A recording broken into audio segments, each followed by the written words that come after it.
Now I am the master. Only a master of evil does.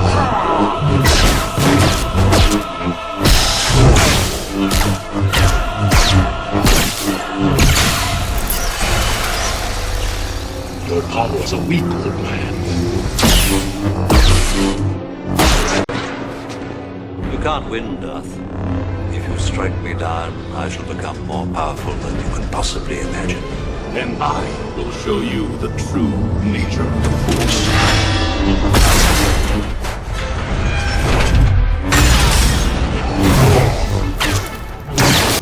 Now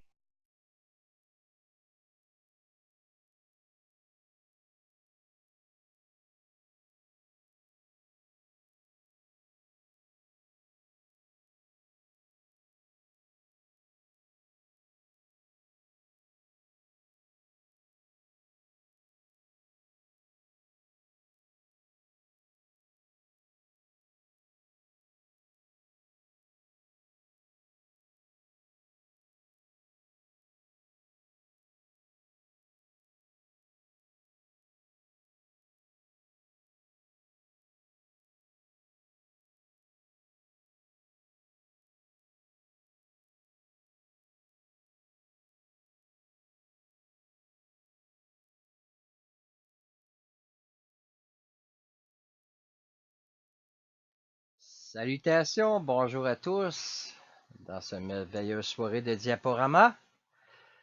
Donc, je suis venu à l'idée de présenter la création de la matière dans ce merveilleux univers duquel 5% seulement est connu, du moins c'est ce que l'on pense. Ma présentation PowerPoint est disponible également sur YouTube. Au début, je pensais faire une recherche seulement sur le carbone, mais je me suis posé ces questions. D'où vient cette matière, tous ces éléments?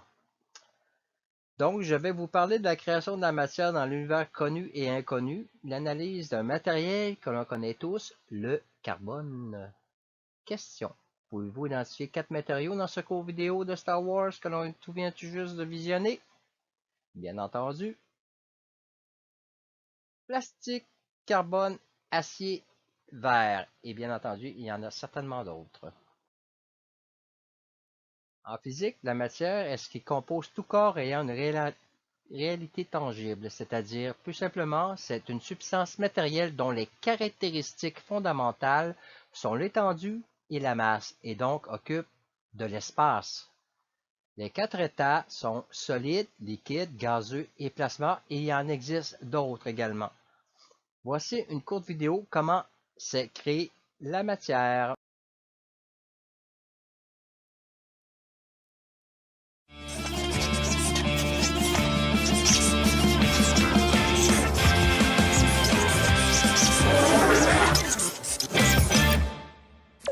Les protons, les neutrons, les atomes, d'où vient la matière? Ah, ça, c'est une très vieille histoire.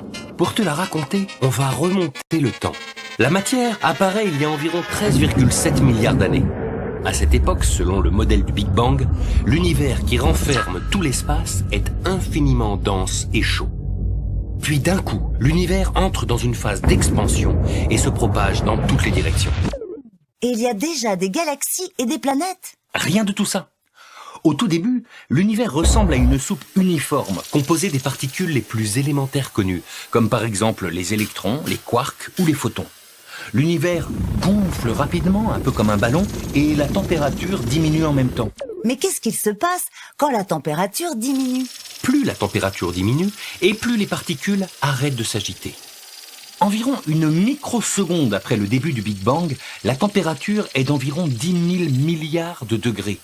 Elle a suffisamment diminué pour que les quarks commencent à s'associer par 3 pour former les protons et les neutrons. Ah, ça commence. Avec les protons et les neutrons, on peut former le noyau des atomes. Exactement. Les noyaux d'hydrogène sont déjà formés. En effet, ils sont constitués d'un seul et unique proton. Entre 3 et 20 minutes après le début du Big Bang, quand la température passe en dessous du milliard de degrés, les protons et les neutrons s'associent pour former les premiers noyaux de deutérium, d'hélium et de lithium. C'est ce qu'on appelle la nucléosynthèse primordiale. Regarde, on peut enfin commencer à remplir le tableau périodique des éléments ou tableau de Mendeleïev. Ok, on a les premiers noyaux. Et après? Après, il faut patienter un peu. 380 000 ans après le début du Big Bang, la température de l'univers descend à environ 3000 degrés Celsius. C'est suffisamment froid pour que les électrons s'agitent moins et se lient au noyau déjà formé. Résultat, les tout premiers atomes d'hydrogène, d'hélium et de lithium apparaissent. Oui, mais il en manque encore beaucoup. C'est parce que la création de nouveaux éléments marque une pause pendant près d'1 milliard d'années. Durant cette période, d'immenses nuages de matière se concentrent sous l'effet de la gravité pour donner naissance aux premières étoiles et galaxies. Le cœur de ces étoiles contient d'innombrables noyaux d'hydrogène et il y fait très chaud, plus de 10 millions de degrés. C'est si chaud que les noyaux d'hydrogène fusionnent pour créer des noyaux d'hélium. Puis après plusieurs réactions successives, d'autres noyaux comme les noyaux de carbone, d'azote, d'oxygène, jusqu'aux noyaux de fer pour les plus grosses étoiles. C'est ce qu'on appelle la nucléosynthèse stellaire. Eh ben dis donc, ce sont de véritables usines ces étoiles. Et ce n'est pas fini. Lorsqu'elles arrivent en fin de vie, certaines d'entre elles explosent. À ce moment-là, elles libèrent dans tout l'univers les noyaux qu'elles ont fabriqués. Et pendant cette explosion, les noyaux capturent des neutrons pour former encore de nouveaux noyaux. Un vrai feu d'artifice. Mais il faudra encore attendre des dizaines de milliers d'années pour que les électrons se lient à tous les noyaux créés et forment ainsi les 94 éléments naturels du tableau périodique présent sur Terre.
Intéressant ce petit vidéo. La matière qui constitue les astres, planètes, étoiles, nébuleuses et galaxies, ne représente que 4% du bilan total de masse et l'énergie de l'univers. Il reste 96% d'inconnus, donc 22% de matière noire et 74% d'énergie sombre.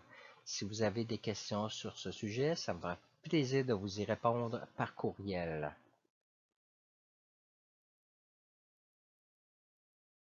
Le carbone. Nous allons commencer maintenant ce débat sur le carbone. Mais avant toute chose, il serait important de comprendre la notion de dureté, alors certains d'entre vous doivent déjà savoir ce que c'est ou s'en douter.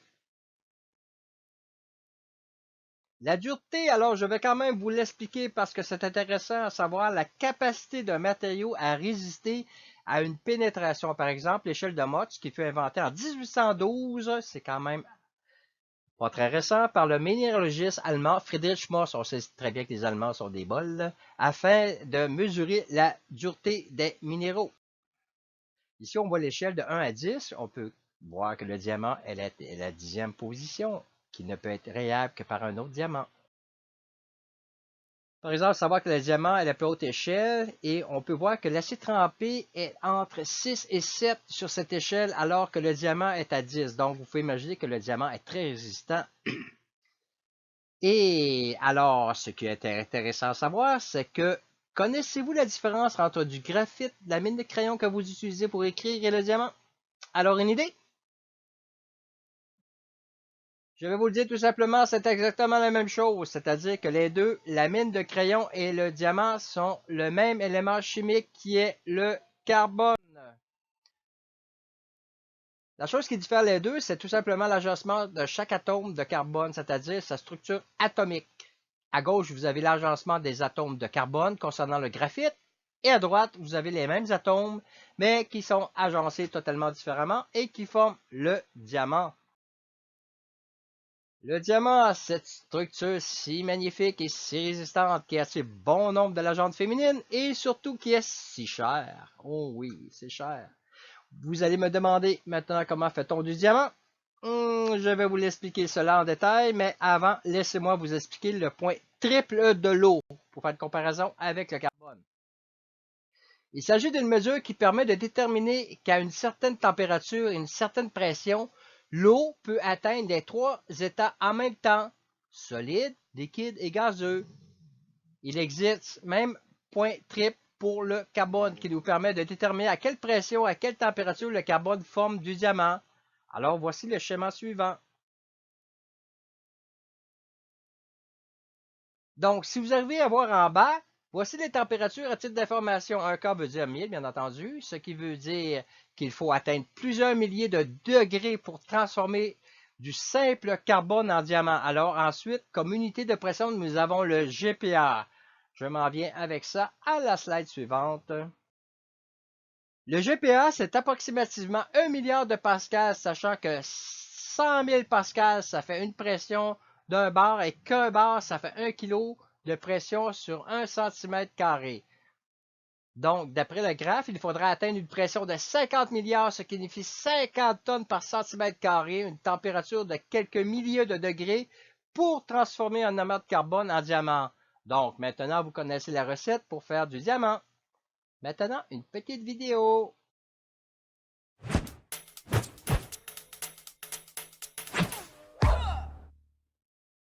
Ma femme m'a encore réclamé un diamant. Non mais c'est beaucoup trop cher, c'est plus possible. Je me demande pourquoi un petit bout de caillou qui ne sert à rien coûte aussi cher. C'est quoi la recette? C'est très simple. Prenez de la matière vivante, beaucoup. Hommes, plantes, animaux. Attendez qu'elle meure. Attendez encore qu'elle se transforme en carbone. Veillez maintenant à ce que ce carbone s'enfonce profondément sous le sol, à la faveur par exemple d'un mouvement de l'écorce terrestre. C'est un phénomène très très rare. Croisez maintenant les doigts pour qu'il s'arrête à une profondeur comprise entre 150 et 200 km. Pourquoi là? Parce qu'il y règne une pression supérieure à 50 000 atmosphères et une température de plus de 1500 degrés.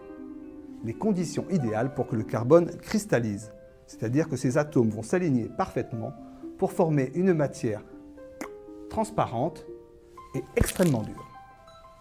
Votre diamant est quasi prêt. Il ne reste plus qu'à attendre qu'il remonte à la surface. Bon là, il faut de la chance. Il faut que votre diamant soit situé juste au-dessus d'une poche de lave en fusion. Et que celle-ci se décide un jour à remonter à grande vitesse jusqu'à la surface en emportant tout sur son passage. Là-haut, un volcan se forme. Pof, votre diamant est expulsé. Dernier détail, vous ouvrez une mine à proximité et vous fouillez le sol en espérant tomber sur le caillou. Vous le taillez, il est prêt à offrir. Maintenant, vous savez.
L'utilité du diamant, bien entendu, est utilisée dans l'industrie pour scier, pour driller, aussi dans le biomédical. Vous avez des questions, mon courriel, bien entendu. C'est terminé, nous allons voir dans les prochaines années des développements pour la fibre de carbone et la nanotechnologie, nanotube en carbone, mais ça, c'est une autre présentation. À retenir, le diamant, bien, c'est tout simplement du carbone. Je vous souhaite une bonne continuation à tous dans vos études et votre vie professionnelle. Merci.